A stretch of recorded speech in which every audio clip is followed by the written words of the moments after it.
Então, pessoal, a gente está a partir de agora gravando a aula, certo? Compartilhei minha tela. Boa tarde a todos.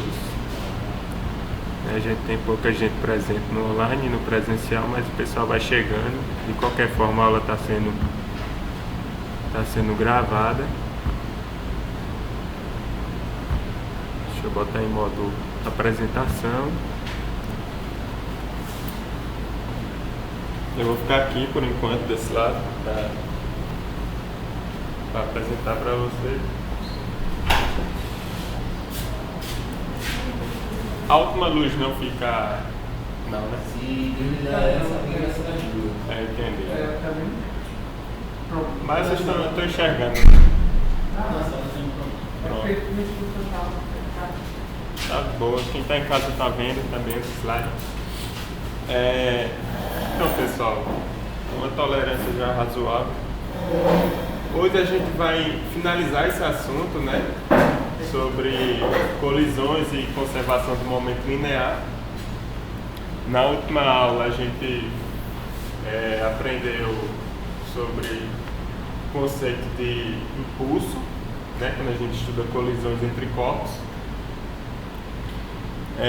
Observamos que o impulso é uma expressão matemática que é obtida pela a força, né, que pode ser uma função do tempo multiplicado pela variação de tempo, em que essa variação de tempo é a variação do tempo de colisão, né, entre os dois corpos. Isso é um impulso, que é denominado por J, e ele é equivalente à variação do momento, né, momento linear. Isso vem da segunda lei de Newton. E aí nós observamos que nós podemos, em vez de tratar uma força variável no tempo, a gente toma a média dessa força no tempo, de tal forma que é um valor constante. E aí a gente só se preocupa agora em descrever o sistema, né? Calcular o impulso através da força média, que é aplicada, e a variação de tempo, né, da colisão. Não, aí aqui J não é unidade de energia. J é uma variável denominada por impulso. Certo? Boa tarde. Nós respondemos essa questão do Enem, questão 107, Enem 2019, a referência à prova amarela, em que aqui falava da queda do tijolo na cabeça de uma pessoa que estava trabalhando, né, no capacete, e aí ele queria saber a equivalência da força em que a pessoa sente quando o tijolo cai no seu capacete com a quantidade de tijolos, né? Dado que você tem uma massa para um dado tijolo, né? Sabendo que a força que ele sente no momento do impacto é maior do que a força-peso do tijolo. Então ele quer saber a equivalência, a gente calculou. Esses slides eu já enviei para vocês lá no Classroom. O cálculo está aqui novamente, eu digitei. E a gente obtém que é equivalente a 2 tijolos, a resposta é letra A. Então, a partir de agora, nós vamos estudar a conservação do momento linear. Então, lembrando, né, o que era o momento linear. Então, para quem está presencialmente, vai ver o que eu estou escrevendo no quadro, né? O momento linear P é uma quantidade vetorial que é uma medida dela mesma. É igual a massa do corpo vezes sua velocidade, certo? Então, sabendo quem é a velocidade do corpo, e a sua massa, eu sei que é o seu momento linear. Como a velocidade é uma quantidade vetorial, né? O momento linear é uma quantidade vetorial. Aqui tem uma observação, né? Quando a gente fala de velocidade, é importante. A velocidade pode ser constante e ela pode ser variável, né? Variável. Então, quando ela é constante, V instantâneo é igual a V médio, certo? Então, a velocidade instantânea é igual a velocidade média. Quando a velocidade é variável, V instantâneo, certo? V instantâneo é diferente da velocidade média. É uma variável não. P é momento, certo? Aqui P é momento linear. Na física, a gente tem que ter cuidado. Eu vou passar um slide aqui, certo? Na física, a gente tem que ter cuidado de que a gente tem várias grandezas físicas, né? Porém, a gente tem poucas letras no alfabeto para denominar essas grandezas. E aí se confunde muito de uma dada letra do alfabeto representar várias grandezas, entendeu? Então o que você tem que observar é o que está do lado direito da equação, depois da igualdade. Então se você está vendo que depois da igualdade aqui não é uma aceleração, não é uma velocidade, então isso aqui não pode ser o peso, que representa um momento linear. Agora a gente abusa muito, né, também das letras do alfabeto. Então, o que eu quero que vocês observem é que velocidade constante significa velocidade instantânea ser igual a velocidade média, né? A velocidade não muda, permanece constante. Se a velocidade é variável, isso aqui não é válido. Então, em cada instante de tempo, existe uma velocidade. E essa velocidade é diferente para cada instante de tempo. Então, ela é diferente da velocidade média. Então, o que vai aparecer aqui é a velocidade instantânea, certo? Instantânea, naquele instante de tempo. Por quê? Por que não velocidade média? Porque se fosse a velocidade média, eu posso tratar a média de qualquer quantidade, certo? Eu posso tratar a média de uma velocidade que é variável. Eu não tenho nenhum problema. Isso não quer dizer que o momento linear está sendo exatamente expressado corretamente. Porque o momento linear já está dizendo momento, é naquele momento, naquele instante, certo?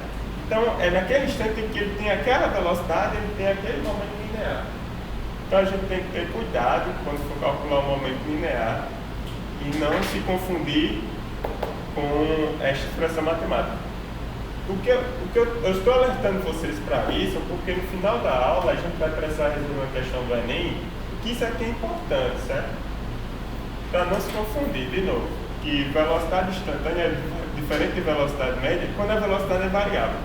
E quando a velocidade é variável, o momento linear é variável. E aí surge a força, devido à segunda lei de Newton. F é igual a ΔP sobre ΔT, porque isso aqui é uma variação do momento linear. Então, dando sequência aqui à aula de hoje, peço desculpa para passar aqui.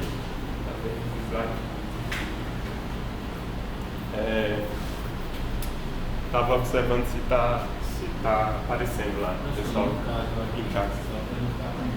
No caso, a questão ela vai dizer se é constante ou variável. Aí a gente vai conseguir identificar.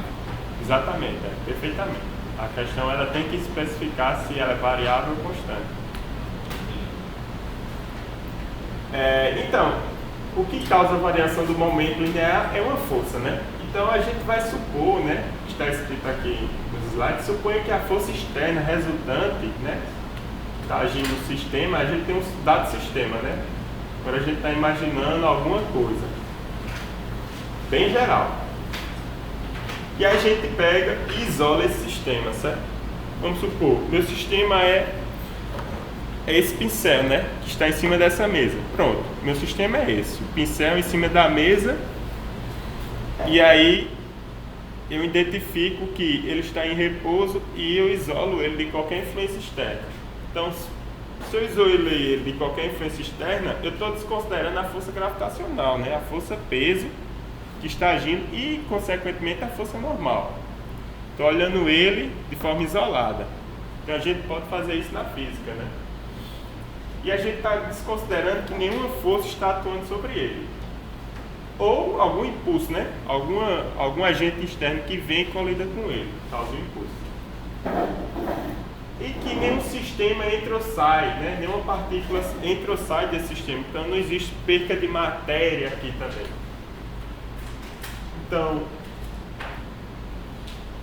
isso tudo está dizendo o quê? Que o sistema é fechado, certo? O sistema é fechado.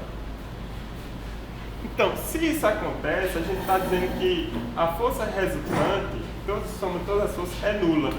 Se a soma de todas as forças é nula, aí vocês vão ver que, de acordo com a segunda lei de Newton, que está escrito lá, força é igual à variação do momento linear, delta P sobre delta T. Então isso é igual a zero. Aí, como? Pedir licença aqui de novo. Isso aqui é igual a zero. Delta T que está dividindo eu posso passar multiplicando, né? Delta T multiplicando uma quantidade que é nula, isso aqui é zero, né? Qualquer número multiplicado por zero é zero. Então, isso significa que P final menos P inicial, que é a variação do momento, é zero. Ou seja, P final, P inicial, que está negativo, passa para o lado direito, passa positivo, vai ser igual a P inicial. Então, eu estou dizendo que o momento linear final é igual ao momento linear inicial. Ou seja, ele não muda, ele é constante. É um momento positivo porque ele era menos 1. Menos PI passou por positivo. Exatamente. Então isso quer dizer que o momento linear. Eita! Poxa! Deixa eu ver se não caiu.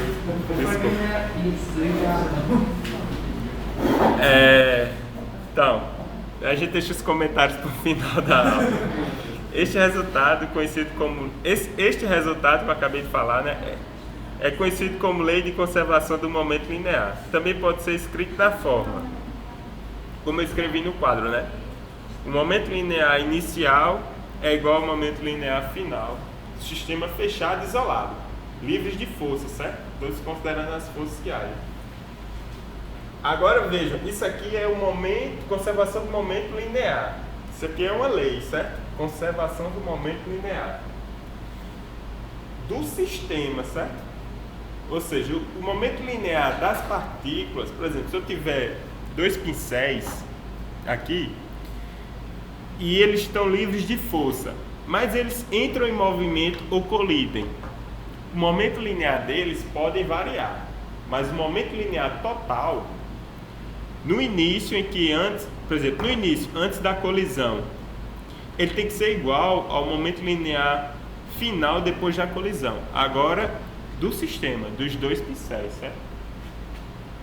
É como, por exemplo, você tem... A gente vai ver esses exemplos. Você tem duas bolas que colidem, certo? Uma está em repouso, outra está em movimento.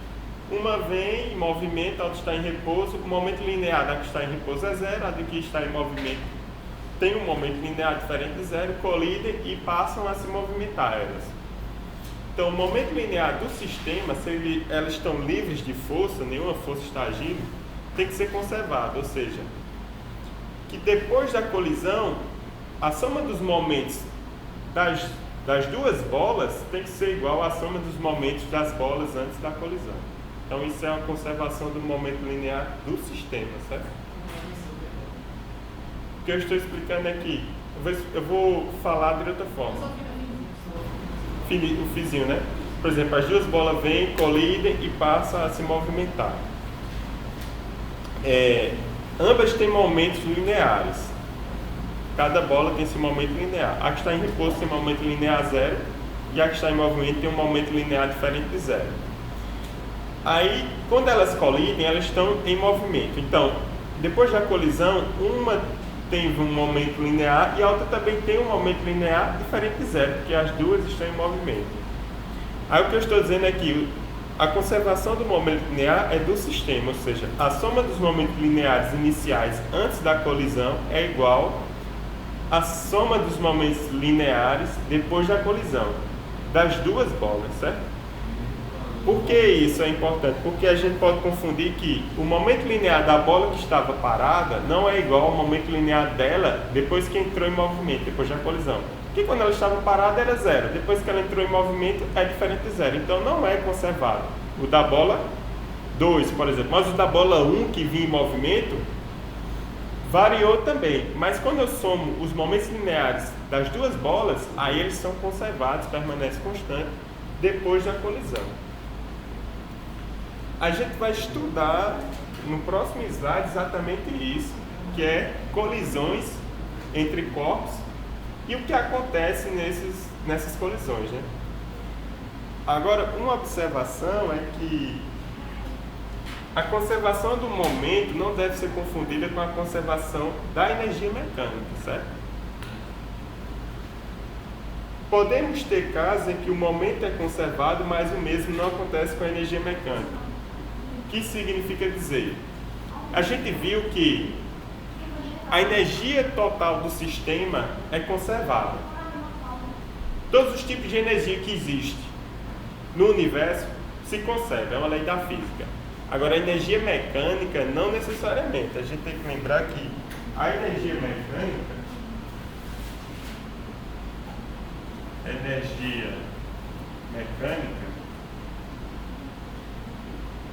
quais são as energias mecânicas? É a cinética e a potencial.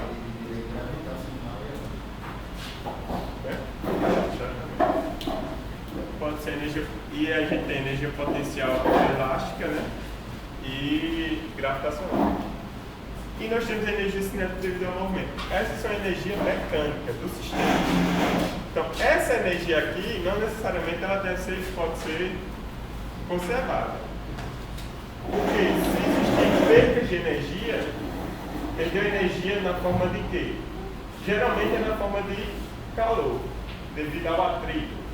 Então, a gente tem que, nem toda a energia cinética foi transformada em energia potencial, parte foi transformada em calor. Ou vice-versa, nem toda a energia potencial foi transformada em energia cinética, parte foi transformada em calor.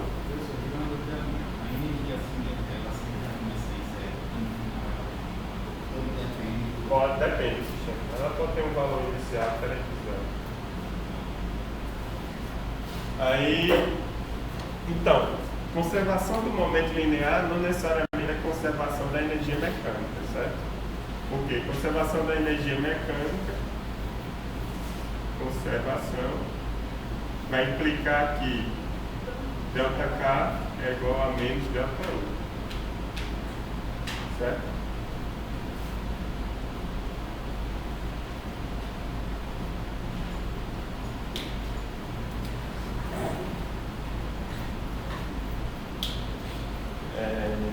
Só essa observação.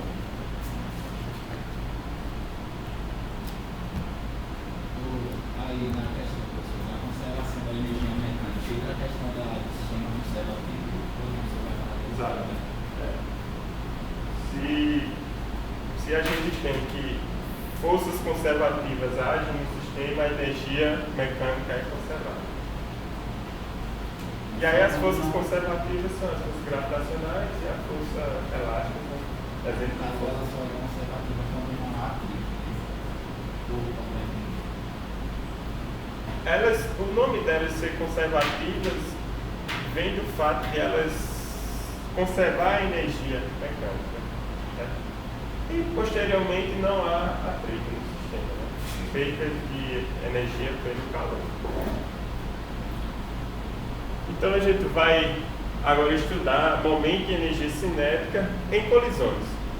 A gente estudou colisões separadamente, a gente estudou conservação do momento linear separadamente. Agora a gente vai ver esses dois conceitos, né, de colisão, momento e energia cinética juntos, certo?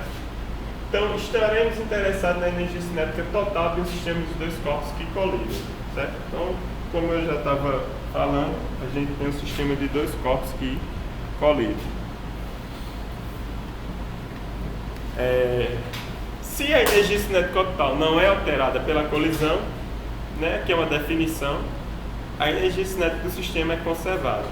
É a mesma antes e depois da colisão. Ou seja, tem uma colisão em que a energia cinética total não muda e significa dizer que ela é conservada, né, antes e depois da colisão. Então, esse tipo de colisão é chamado de colisão elástica. Colisão elástica é a colisão em que não existe perca de energia mecânica, certo? Aí a gente vai estudar a colisão elástica depois da colisão inelástica, que é o que eu vou falar agora. Nas colisões entre corpos comuns, que acontecem no dia a dia, como a colisão de dois carros ou de uma bola com um taco, parte da energia é transferida de energia cinética para outras formas de energia, como energia térmica e energia sonora. Esse termo energia sonora eu não compreendo, eu tentei entender, mas até agora não.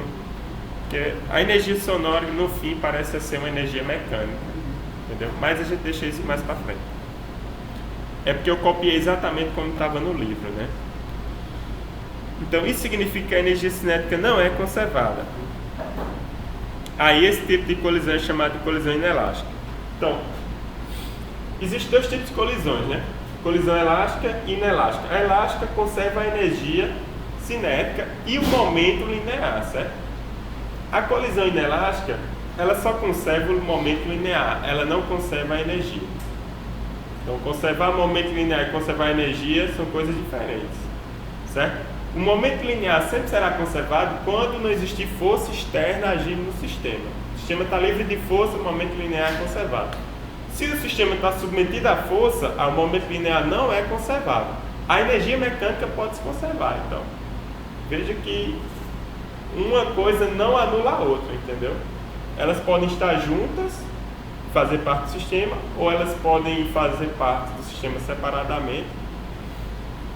Então, é preciso observar esses cuidados. Por exemplo, na colisão inelástica, o que a gente observa é que parte da energia foi transformada em calor.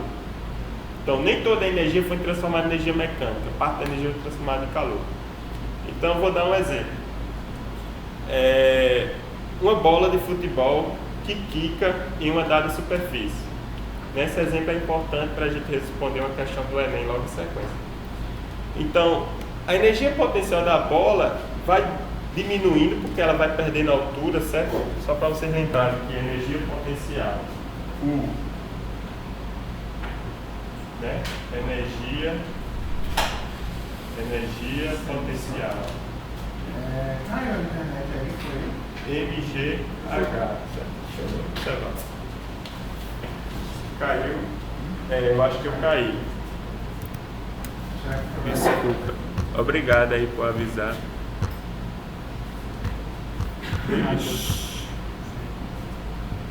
Mas, de qualquer forma, a gente está gravando, certo? Então, quem está em casa vai poder rever a aula. Mas aí eu vou ver se retorna. No meu notebook.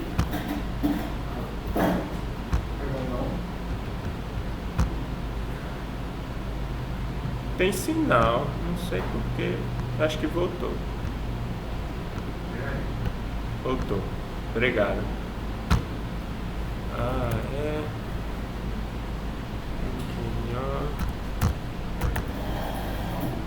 CXP. Vamos lá.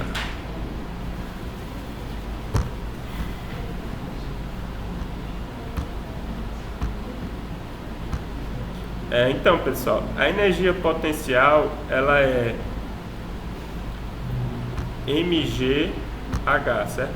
Está relacionado com a altura. Então, se um objeto está caindo, então, se ele está diminuindo sua energia potencial, eita, é verdade. Obrigado. Então, pessoal, desculpem, a internet caiu aqui no meu notebook. Como eu estava explicando, nas colisões elásticas, inelásticas, desculpa, Eu estou dizendo que parte da energia mecânica é transformado em outro tipo de energia que não é mecânica, por exemplo, energia térmica, calor. Então, um exemplo é uma bola que cai numa superfície. Se a gente solta uma bola numa superfície, o que acontece? Ela perde energia potencial, a soltura vai diminuindo, mas ela ganha energia cinética, né? Ela ganha velocidade, no meio de mv quadrado. Professor, não paga para a bolinha que a gente usa muito na questão desodorante e volume. Geralmente o pessoal, quem foi criança sabe, a gente liga e faz um puff e o que acontece em total? Voltar, por exemplo, vem assim, ó, dobra a velocidade. Não, aí depende, né? Depende. Porque, justamente, se eu solto ela com uma velocidade inicial igual a zero, que é uma colisão elástica, certo? Ou seja, não existe perda de energia em forma de calor, toda a energia transformada em mecânica, ela quica e vai retornar para a minha mão na mesma altura e vai chegar e vai parar com a mesma velocidade. Isso é uma consequência disso aqui, certo? Conservação da energia mecânica. Então, se eu só tenho força conservativa em um sistema, força gravitacional, existe uma explicação, né, de que ela vai colidir, aí vai retornar com a mesma velocidade que colidiu, e pelo fato dela retornar com a mesma velocidade que colidiu, ela vai chegar na mesma altura e vai parar. Ela para porque existe uma força gravitacional agindo para baixo. Essa força gravitacional retira a energia do sistema a partir do trabalho, em que diminui sua energia cinética e ganha energia, e enquanto isso a energia é transferida em energia potencial, certo? Essa é a explicação. Mas quando a gente tem uma colisão inelástica, perda de energia, certo? Aí a energia, no momento da colisão, toda a energia potencial não é transformada em energia cinética, certo? Parte é transformada em calor. Parte é transformada em calor, perca de energia térmica, certo? E aí, o piso vai aquecer. A gente não sente o aquecimento porque é uma colisão de uma bola, né? Mas se for um meteoro, vai aquecer muito. Então, eu acho que foi esse o motivo que dizimou os dinossauros da Terra, né? Porque eu não sei o motivo, não sei qual é a teoria que explica, mas eu acredito que alguns dizem que meteoros podem ter atingido a Terra em uma dada época do ano, em que eles não foram mortos também pela colisão diretamente do meteoro, mas o fato do meteoro ter caído na superfície, toda a sua energia que ele tinha potencial foi transformada em energia térmica, porque ele caiu, abriu uma cratera, né? E toda aquela energia causou trabalho abrindo a cratera, mas a maior parte foi dissipada em forma de calor, então deve ter aquecido de forma exorbitante a superfície da Terra, de forma que ele foi morto. É só abrindo parênteses, falando sobre essa questão de colisões elásticas, a gente tem, não só nesse caso de dinossauro, mas existe evidência nos Estados Unidos de que existe uma área de um deserto que você tem uma região de uma cratera muito grande, em que supõe-se que ali foi um meteoro que caiu naquele lugar. E relatos também, imagino de hoje, mais de 1800 e alguma coisa, de que as pessoas viram uma grande bola de fogo atingir a superfície e, posteriormente, a floresta inteira entrou em chamas, entendeu? Então, devido ao calor gerado pela colisão do meteoro com a superfície. E não é tão difícil de um meteoro cair na Terra, né?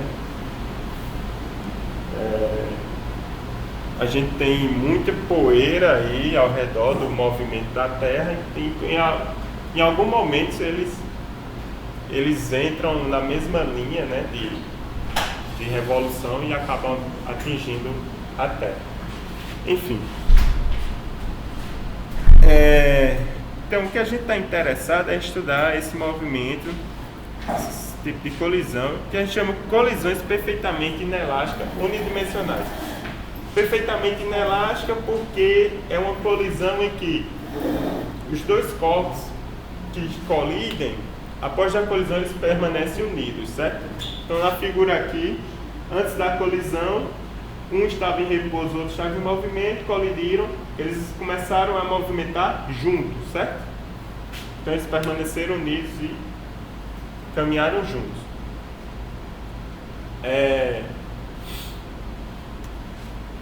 Bom, o nome perfeitamente vem do fato de toda a energia cinética que estava na bola de massa M1 foi transferida para a energia cinética como um todo do sistema, certo? E nesse fato, e devido a isso, existiu perda de energia no sistema. Mas a gente não vai entrar nesses detalhes, nem vou fazer os cálculos disso. Mas é bom só vocês observarem que quando apareceu o nome perfeitamente inelástica, significa que eles caminharam junto após a colisão. Então, o momento linear do sistema, como eu já havia dito, ele é conservado, porque não existe força atuando no sistema, não existe força externa aqui, não existe força gravitacional, não existe força elétrica, magnética, nenhum tipo de força, nem força de atrito, certo? Desconsideramos o atrito. Então, o momento linear é conservado. Então, eu tenho um momento linear inicial, como eu tinha escrito ali no quadro, certo? PF é igual a PI. Então, o momento linear inicial do sistema, como a velocidade da partícula 2 é zero, está em repouso, então ela não tem momento linear inicial, só a partícula de massa M1. Então, vai ser M1 V1I, certo? Isso é igual a soma dos momentos lineares finais. Então, vai ser o momento linear final da partícula M1 mais partícula M2. Mas como elas colidiram, então caminham junto, as suas velocidades são iguais. Então, estou chamando a velocidade delas de V, que é igual a M1 mais M2. Então, essa é a expressão matemática. Então, essa expressão matemática é importante, por quê? Porque se você conhece quem é a velocidade inicial da partícula 1 e a massa de M1, certo? E você, por exemplo, sabe quem é a massa M2, você encontra a velocidade deles depois da colisão. Ou vice-versa, se você sabe quem é a velocidade depois da colisão, você encontra quem é a massa M2. Então é uma expressão em que existe 1, 2, 3, 4 variáveis. Então se você sabe 3, você obtém 1. Entendeu? Uma expressão que tem 4 variáveis, M1, V1I, M2 e V grande. Então, se você sabe 3 dessas, você obtém uma delas, entendeu? Então, para exemplificar o que eu estava falando, nós temos essa questão 131 do Enem, certo? Enem 2017, prova verde, uma prova elaborada em Libras.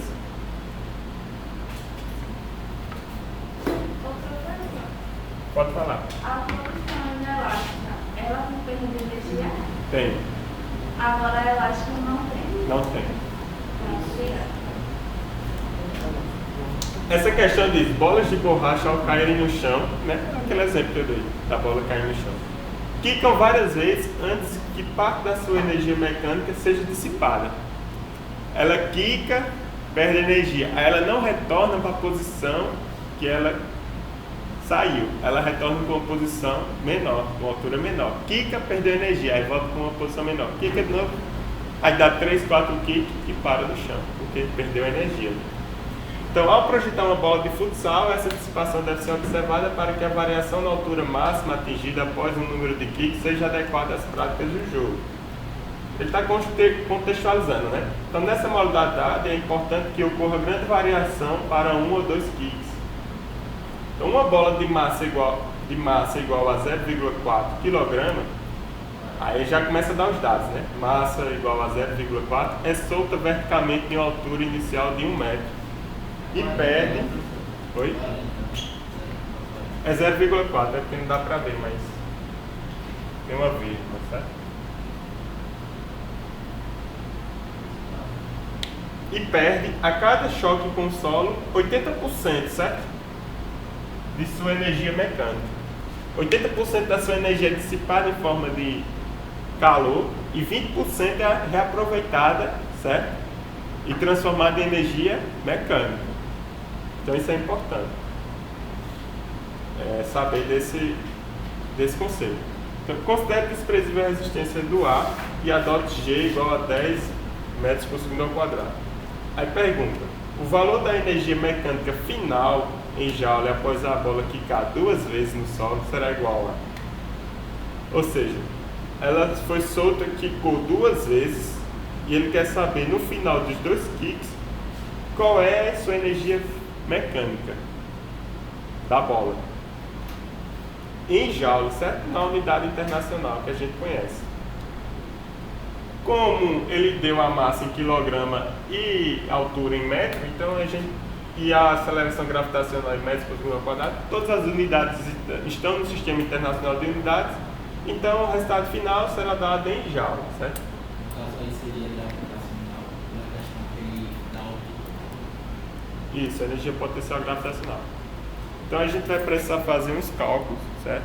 Aqui está a resposta. Não, mas eu vou fazer e a gente encerra a aula de hoje com... Eu vou precisar apagar aqui, certo? Mas quem está em casa está vendo a resposta aí e também vocês vão ter essa aula gravada e os slides no próximo também.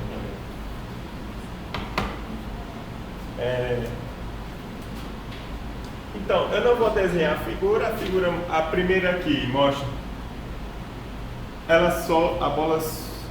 você soltando a bola de uma altura de 1 metro, como ele falou na questão, e ela vai colidir aqui com a superfície, ou seja, ela vai quicar uma vez, certo?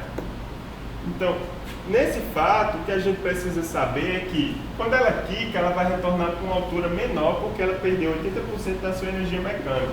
Então ela vai retornar com a altura H1, certo? Que eu preciso saber quem é ela. Aí nisso foi desenvolvido o cálculo aqui, mas eu vou simplificar e resumir, e a gente vai já para o resultado direto, logicamente, né? Mas de forma mais concisa não, mais robusta, está aqui explicado na questão. É que se ela perdeu 80% da sua energia mecânica, só 20% foi transformado em energia novamente mecânica, ela perdeu 80% na forma de energia térmica. Então, se ela vai atingir uma certa altura H1 depois do kick, essa altura H1 vai ser 20% da altura inicial, né?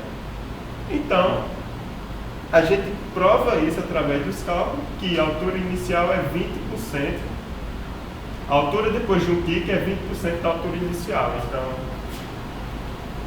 que 131, certo? Então, H1 é igual a 0,2, que é 20%, de H, que é igual a 0,2 vezes 1 metro, certo? Esse x aqui é de vezes. Então isso aqui vai ser igual a 0,2 metros. Aí ela quica e vai perder mais 80% de energia. Então, desse resultado aqui, ela vai atingir uma altura de 20% de H1 depois do segundo kick, certo? Então H2 vai ser quem? Vai ser 0,2 vezes isso, 20% da altura de H1. Quem é H1? É 0,2 metros, certo? Então, depois do segundo kick, ela perdeu 80% da energia novamente. A cada kick ela perde 80% da energia. Então, só 20% é reaproveitado. Então, ela só vai atingir uma altura 20% do valor de que ela caiu, certo? Então, isso aqui vai ser igual a 0,4, né?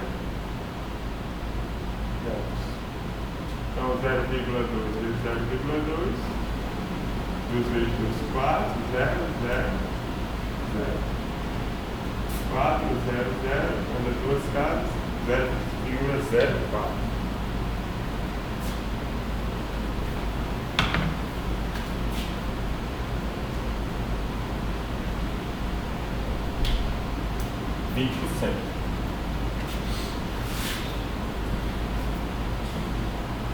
Mas a questão pergunta: qual é a energia final depois de todo esse processo de quicar duas vezes? Ou seja, ela vai atingir uma altura máxima H2, né?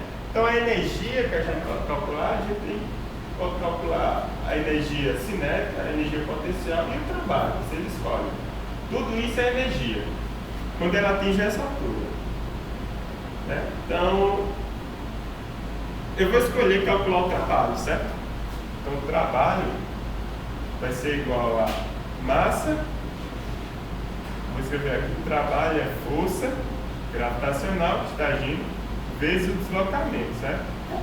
Quem é a força gravitacional? mg, deslocamento é a altura, é h. Eu poderia calcular a energia cinética, aí para quem está na sala vai observar.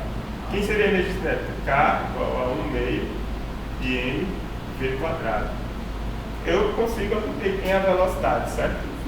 Porque eu sei quem é a aceleração, que é g, eu sei quem é o deslocamento, que é a altura.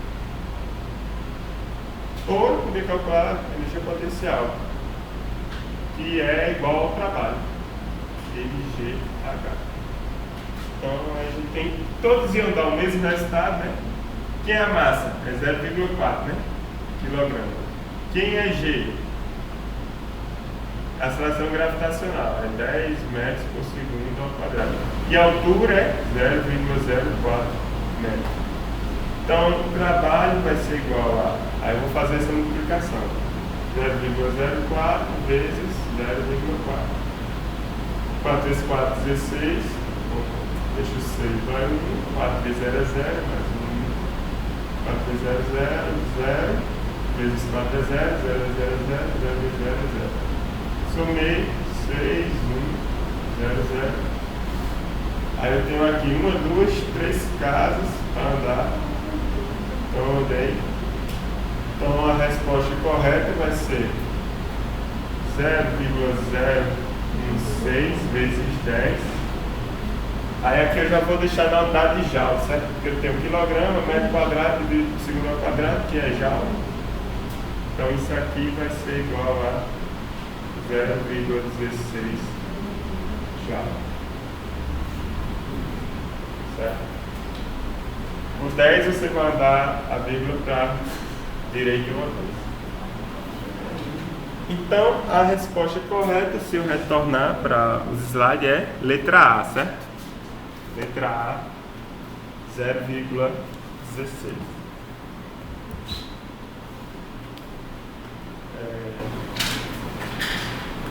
Então, pessoal, já são 14h53 aqui no meu relógio. Então, eu encerro a aula de hoje por aqui. Então, na próxima aula a gente estudou colisões inelásticas. Aí eu vou falar sobre colisões elásticas, certo? Em uma dimensão. Não tem, talvez eu deixe essa aula gravada, porque colisões elásticas eu já falei, né? Não tem perca de energia. Também a gente não vai se aprofundar nesse assunto, por quê? Porque, como eu disse, o momento linear é conservado e a energia cinética é conservada. Aí agora, veja, eu tenho 4 variáveis e 2 equações. Então, se eu tenho 4 variáveis, mas eu só sei 2 variáveis, eu consigo obter as outras 2, matematicamente falando. Fisicamente falando é o quê? As duas partículas vão colidirem, né, independente das suas velocidades, e vão caminhar separadas, certo? Não vão caminhar juntas, vão caminhar separadas. Aí eu consigo dizer, sabendo quem é a massa delas, eu consigo dizer qual é a velocidade delas depois da colisão. Então é basicamente isso. Mas aí, para a gente obter isso, a gente tem que manipular essas duas expressões matematicamente. Não encontrei nenhuma questão do Enem que fosse necessário fazer isso, então eu não vou me debruçar sobre essas contas, certo? Mas se vocês acharem interessante, eu posso fazer depois. Depois disso, tinha essa questão do Enem, 69, né, prova amarela, mas essa questão é sobre colisões inelásticas, certo? Que inclusive eu comentei na última aula, depois que eu encerrei, que essa questão existe um erro, certo? E eu estava tentando entender esse erro e olhei pessoas respondendo no YouTube essa questão, mas elas responderam da mesma forma como eu respondi, né? Que é a forma que a questão quer que você responda, e lá está a alternativa, que é a alternativa C. Mas da forma como ela é respondida, ela está errada, porque existe exatamente aquela confusão que eu falei no início. Você confundir velocidade instantânea e velocidade média, quando a velocidade ela é variável. Quando a velocidade é variável, velocidade instantânea é diferente de velocidade média. Então, o que estava errado nessa questão, que eu cheguei à conclusão, por quê? Porque aqui ele fala que a velocidade escalar é constante depois da colisão, mas nos dados que ele dá aqui, que você precisa utilizar, quando você calcula a velocidade, ela não é constante, ela difere, certo? Então, se ela difere, você não pode utilizar essas velocidades para calcular o momento do sistema final, porque você está considerando a situação ideal, que atrito é desprezível, certo? Então, eu respondi da forma como vocês vão ver o pessoal responder no YouTube, mas no último slide aqui, né, no penúltimo, eu explico os argumentos de por que você não pode responder dessa forma e que a questão deveria ser anulada, né? Eu sei que a pessoa teve uma intenção muito boa de elaborar ela, mas na hora de elaborar os dados, ele dizem que os dados é coletado do laboratório, então talvez os dados estejam corretos, mas para a situação do laboratório. Porque na situação do laboratório você não pode desprezar o atrito, certo? É muito difícil desprezar o atrito. Mas enfim, porque se você considera o atrito, aí a questão fica mais complicada. Então, pessoal, desculpem aí por ter passado da hora, então eu encerro a aula de hoje. Na próxima aula a gente pode dar sequência sobre rotações, certo? Então eu vou pausar a gravação